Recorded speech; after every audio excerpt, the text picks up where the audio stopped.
Halo semuanya, Assalamualaikum warahmatullahi wabarakatuh. Baiklah, di video kali ini saya akan membahas materi pada mata kuliah Knowledge Management.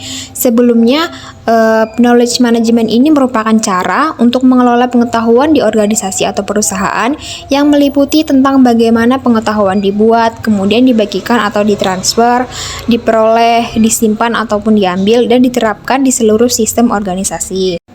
Baiklah, itulah seputar tentang pengetahuan. Selanjutnya kita akan membahas mengenai knowledge codification atau kodifikasi pengetahuan. Nah, kodifikasi pengetahuan ini merupakan pengorganisasian dan representasi pengetahuan sebelum diakses oleh personel yang berwenang. Berdasarkan dari knowledge management, adapun pengertian knowledge codification ini mampu mengubah dari bentuk pengetahuan yang tacit ke bentuk pengetahuan yang eksplisit. Kodifikasi pengetahuan mampu mengubah dari pengetahuan tacit ke pengetahuan eksplisit, di mana pengetahuan tacit ini adalah pengetahuan yang terdapat dalam pikiran tiap manusia atau bisa diartikan sebagai pengetahuan yang didapat dari pengalaman yang dimiliki oleh manusia itu sendiri. Sedangkan pengetahuan eksplisit ini adalah pengetahuan yang sudah terdokumentasi sehingga mudah dipahami. Adapun gambar di samping ini menunjukkan bahwa tacit knowledge ini terdiri dari pengalaman, pemikiran, kompetensi, dan komitmen. Sedangkan explicit knowledge terdiri dari data, informasi, dokumen, catatan, dan juga file.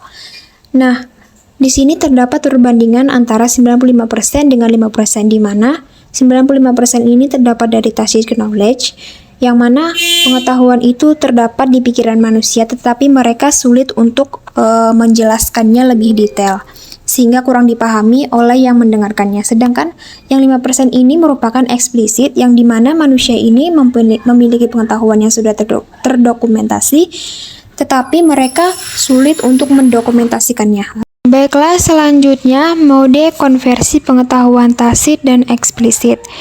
Pengetahuan tacit dan eksplisit adalah dua jenis pengetahuan utama yang perlu digabungkan menjadi 4 mode konversi pengetahuan, di mana terdapat tabel di bawah, yaitu dari tacit ke tacit menghasilkan sosialisasi, kemudian dari tacit ke eksplisit menghasilkan externalization, kemudian dari eksplisit to tacit menghasilkan internalization, dan yang terakhir dari eksplisit to eksplisit menghasilkan kombinasi. Gimana cara mengubah tacit menjadi eksplisit?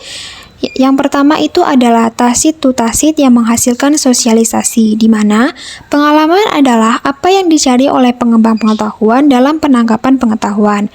Yang selanjutnya tacit ke eksplisit itu merupakan eksternalisasi, di mana mereka dapat mengklarifikasi pengetahuan tacit melalui analogi, model, atau metafora, di mana pengetahuan eksplisit kemudian dapat disimpan dalam basis pengetahuan.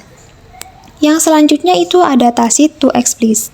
Baiklah, selanjutnya ada explicit to tacit, di mana menghasilkan internalization yang menginternalisasi atau menyesuaikan pengetahuan eksplisit ke dalam pengetahuan tacit.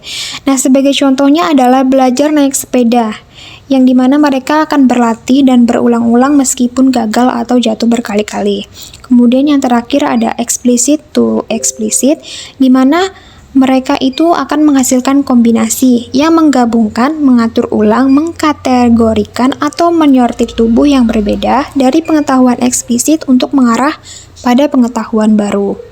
Baiklah, selanjutnya ada contoh tacit dan eksplisit, di mana contoh tacit ini misalnya, saat seseorang atau kita sendiri ingin belajar masak, pasti kita akan melihat terlebih dahulu video-video tutorial tersebut yang bisa kita dapatkan melalui televisi, YouTube, atau TikTok, dan berbagai platform lainnya. Lalu kemudian kita akan mempraktekannya. Nah, tetapi ketika kita menemukan seorang chef yang sedang memasak, kemudian seorang chef itu memberitahukan kepada kita resep, dan mereka berbicara misalnya beri saja garam secukupnya. Otomatis kita bakalan bingung, atau kita bakalan tidak dapat mencerna apa yang seharusnya mereka katakan, dengan kita tidak pernah bisa mengukur seberapa banyak garam atau gula yang kita perlukan untuk memasak. Baiklah, selanjutnya ada contoh eksplisit, di mana contoh eksplisit ini merupakan salah satu pengetahuan yang sudah terdokumentasi dengan cara misalnya nih, kita seseorang yang ingin belajar memasak, tentunya dengan pengetahuan eksplisit ini kita akan membeli buku resep makanan di toko buku. Nah, sesudah kita membeli buku tersebut, maka kita akan langsung mempraktekannya. Mengapa demikian?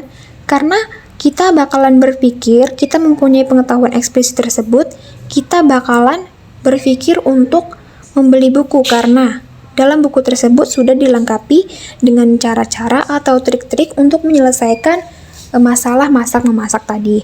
Yang mana dengan cara kita membaca buku tersebut, kita akan lebih paham dan lebih mudah untuk mempraktekkan belajar masak tersebut. Baiklah, sekian dari video saya kali ini, dan saya ucapkan Assalamualaikum warahmatullahi wabarakatuh.